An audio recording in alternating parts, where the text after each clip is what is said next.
Hello everyone, good morning. Hope you all are fine. I am Kalyani Trivedi, continuing the lecture of FI BCom SAM 2, that is of English subject.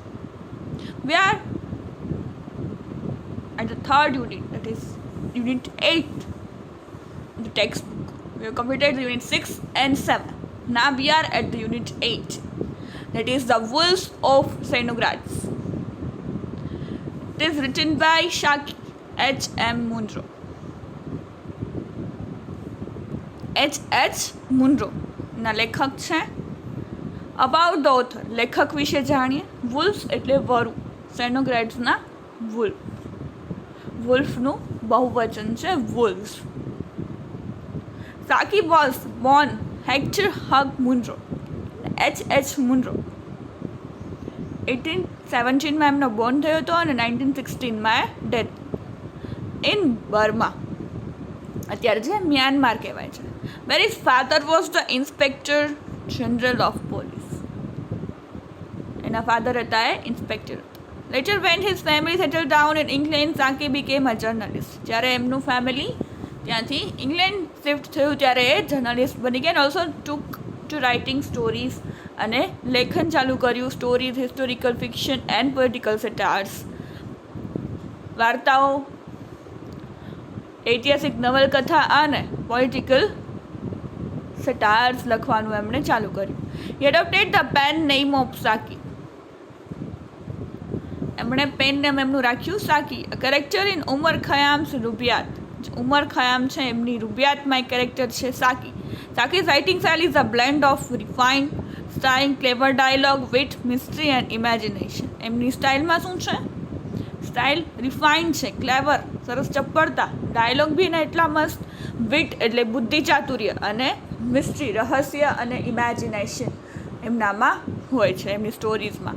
સાકીઝ major works were his many short stories which are considered some of the best in English language. એમના મુખ્ય વર્કમાં જોઈએ તો અમુક એની short story લખેલી છે, બહુ બધી famous છે ઇંગ્લિશ લેંગ્વેજમાં. His collected writings, including his short stories, are published in 4 volumes: Regiland in Russia, The Chronicles of Clovis, and Beast and Superbeast. આ 4 છે એના શોર્ટ સ્ટોરી કલેક્શન. 4 શોર્ટ સ્ટોરીની બુક છે જેનું નામ છે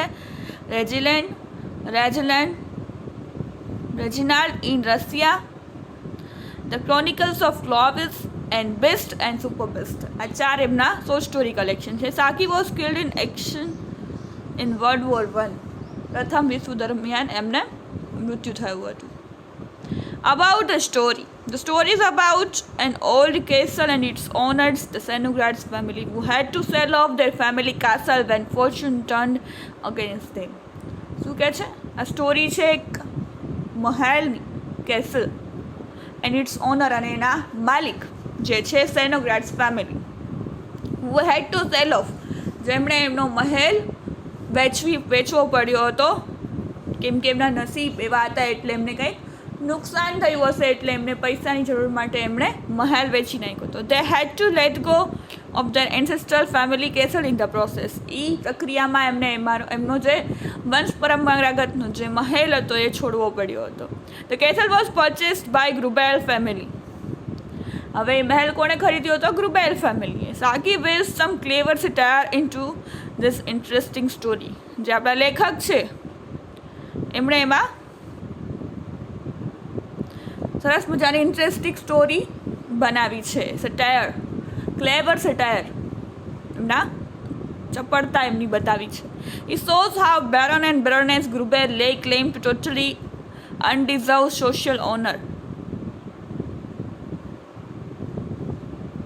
જે નીચેના દરજ્જાના હોય, બેરન અને બેરનેસ, એમને કઈ રીતે ગ્રુબેલ ફેમિલી છે એમને કઈ રીતે નીચા પાડે છે, ઓનર આપતા નથી સોસાયટીમાં. While they refuse to believe that their old governess could have been a Cernogratz. હવે એમને એ પણ બિલીવ નથી થતું કે જેમના ઘર જેમનું હતું, જૂના માલિક હતા, એ સેનોગ્રાડ્સ હતા. When she dies she publish an obituary where they write about her as one of the old and respected member of Cernogratz family. તો કહે છે કે હું મરીશ ત્યારે હું એક ઓબિચરી લખીશ, જ્યાં એમાં લખીશ કે હું રિસ્પેક્ટેડ ઓલ્ડ વુમન હતી. કોની? તો કે સેનોગ્રાડ્સ ફેમિલીની. This, of course, was a hollow pretension since they actually despised her.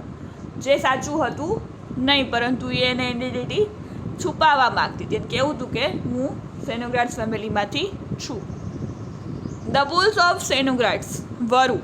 સેનોગ્રાટ્સ એક સરનેમ છે. Are there any old legends attached to this castle? asked the Conrad of his sister. કોનાર્ડે પૂછ્યું કે કોઈ દંતકથા છે આ મહેલ સાથે જોડાયેલી? Conrad was a prosperous Hamburg merchant. Conrad કોણ હતા? તો કે પ્રોસ્પરસ, સમૃદ્ધ હમ્બર્ગના વેપારી હતા. But he was that one poetically disposition member of an essentially patriarchal family. પણ શું હતા? તો કે પોએટિકલી ડિસ્પોઝિશન્સ મેમ્બર, એટલે એમને કોઈ સન્માન ના આપતું એના ફેમિલીમાં, એવા મેમ્બર હતા. The baroness Grubel shrugged her plump shoulder. નાચકો આપ્યો. There are always legends hanging about these old places. They are not difficult to invent, that they cost nothing. In this case, there is story that when anyone dies in the castle, all dogs in village and the wild beast in the forest all the night long, it would not be pleasant to listen to, would it? કે છે આની સાથે, આ મહેલ સાથે જે સેનોગ્રાટ્સ family લેતા એની યાર એક સ્ટોરી જોડાયેલી છે કે જ્યારે કોઈ આ મહેલમાં મૃત્યુ પામે ત્યારે આજુબાજુના બધા કૂતરાઓ ગામના અને વિલેજના અને વાઇલ્ડ બીસ્ટ એટલે જંગલી પ્રાણીઓ જંગલમાંથી આવી અને અહીંયા રડે આખી રાત. ઇટ વુડન્ટ બી પ્લીઝન્ટ. આ કંઈ સારી બાબત ન કહેવાય, કંઈ ખુશી ના કહેવાય. Would it? એટલે શું કહેવાય? It would be strange and romantic, said the Hamburg merchant. આ સ્ટ્રેન્જ, વિચિત્ર પણ કહેવાય અને કંઈક રોમાંચિત પણ કહેવાય. Anyone isn't true, said the baroness in a self satisfied tone. શું સાચું હોઈ શકે? આ સાચું ન હોય. Since we bought the place we had prove that nothing of the sort happens. આપણે જ્યારથી કર્યું ત્યારથી તો એવું કંઈ થયું નથી, એટલે ખોટું લાગે છે.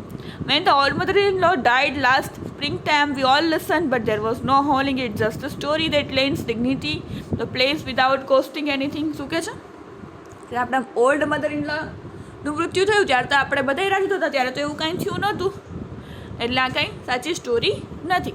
The story is not as you have told it, said Emily, the grey old governess. Emily કહે છે કે તમે જે સ્ટોરી કહો છો એ રીતે નથી. Everyone turned and looked at her in astonishment. બધા એની સામે સરપ્રાઈઝ, શોકમાં જોયું. It was her custom to sit silent and prim and faded is her place at table, never speaking unless someone spoke to her. તું કહે છે એ તો એટલું શાંત માણસ હતું કે કોઈ એની યાર બોલે ને હાર્ડલી તો જ જવાબ આપે, બાકી તો કોઈ સાથે એમિલી છે એ વાત જ નહોતા કરતા. And there were few who troubled themselves to make the conversation with her. અને અમુક લોકો તો એને હેરાન જ કરતા હતા ઘરમાં. But a sudden talkativeness had descended on her. જાણે કોઈ અવતાર એની ઉપર ઉતરીને આવ્યો હોય એવી રીતે એ વાત ચાલુ કરે છે. She continued to talk rapidly and nervously, looking straight in the front of her and seeming to address no one in particular. બધાની સામે જોઈને વાત કરવા માંડી કે લાવ હું તમને સાચી હકીકત કહું કે હા આવું થાય છે આ મહેલમાં. જ્યારે કોઈ મૃત્યુ પામે છે ત્યારે જંગલી પ્રાણીઓ અને કૂતરાઓ આવીને રડે છે આખી રાત. It is not when any one dies in the castle that the howling is heard. કે છે કોઈ પણ મરે ત્યારે નહીં. It was when one of the Cernogratz family died here that the wolves came from far and near and howled at the edge of the forest just before the death hour. કે છે જ્યારે કોઈ સેનોગ્રાટ્સ ફેમિલીનું માણસ મૃત્યુ પામે છે ત્યારે વરુ અને આજુબાજુના જંગલમાંથી જંગલી પ્રાણીઓ આવીને રડે છે જ્યારે એમનું મૃત્યુ નજીક હોય એ કલાકો પહેલાં. There were only a few wolves that lived in this part of the forest, but at such a time the keepers say there would be a dozen of them. ખાલી અહીંયા આજુબાજુના જંગલમાં તો એક બે વરુ જ રહે છે, પરંતુ જ્યારે આ સિચ્યુએશન થાય છે ત્યારે ડઝનથી વધારે વરુ આવી જાય છે. Gliding about in the shadows and howling in chorus, and the dogs of the castle and the village and all the farms round would bay and howl in fear and anger at the wolf chorus, and as the soul of the dying one left its body, a tree would crash down in the park. શું કહે છે, ધીમે ધીમે આગળ આગળ સરકતા જાય અને chorus જાણે ગાતું હોય ગ્રુપ સોંગ એમ બધા કૂતરાઓ અને જંગલી પ્રાણીઓ રોવે અને આગળ આગળ આવતા જાય. અને જ્યારે એમનું મૃત્યુ નજીક હોય ત્યારે પાર્કમાં એક ઝાડ પણ તૂટે છે. That is what happen when a Cernogratz died in this family castle. જ્યારે આ મહેલમાં વંશ પરંપરાગત જે સેનોગ્રાફ્સ ફેમિલીના કોઈ વંશજો મરે છે ત્યારે આ થાય છે. But for a stranger dying here of course no wolf and wood howl and no tree would fall.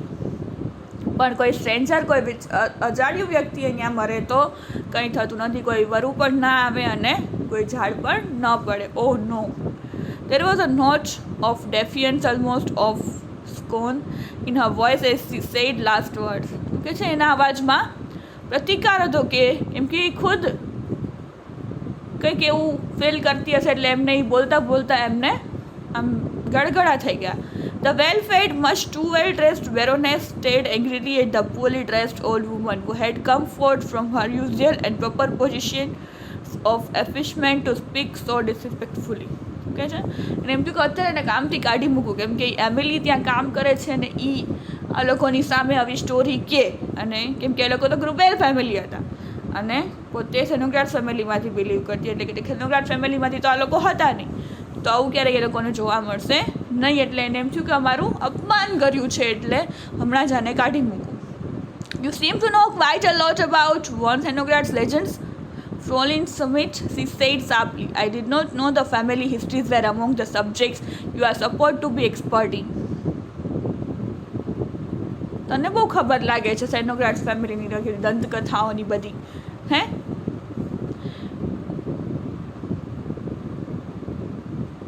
જાણે કે અમારી ફેમિલી હિસ્ટ્રીની વાત કરી હતી એમાં તું વચ્ચે પડી ગઈ, જાણે કે તું એક્સપર્ટ હોય એમાં.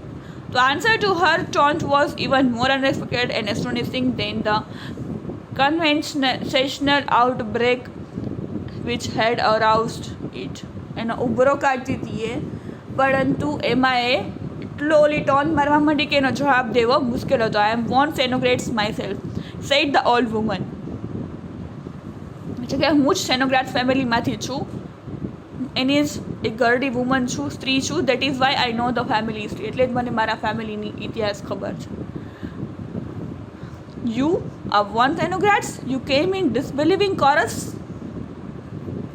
તમે છો એ xenografts? When we become up very poor, she explained, and I had to go out and give teaching lessons, I took another name.